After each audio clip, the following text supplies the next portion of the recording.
How to use ClickUp AI. Hello everyone, welcome to our channel and let's see how we can do it. So first of all, you won't be getting any AI in your free version of ClickUp. In order to get AI, you need to upgrade your ClickUp. And for that, just simply click on this option of upgrade on your home.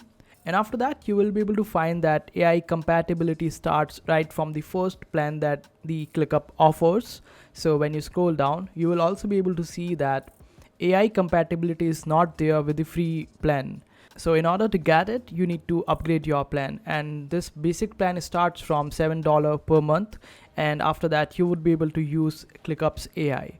Like you would be able to use it on documents or any other aspects of ClickUp. Like when you click on this option of add new document, you would be able to see that you can give commands over here, and after that all your commands will be fulfilled by the AI, and this way you would be able to use AI on ClickUp.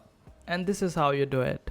I hope this video was helpful. Make sure to hit that like button and also subscribe to our channel for more helpful videos.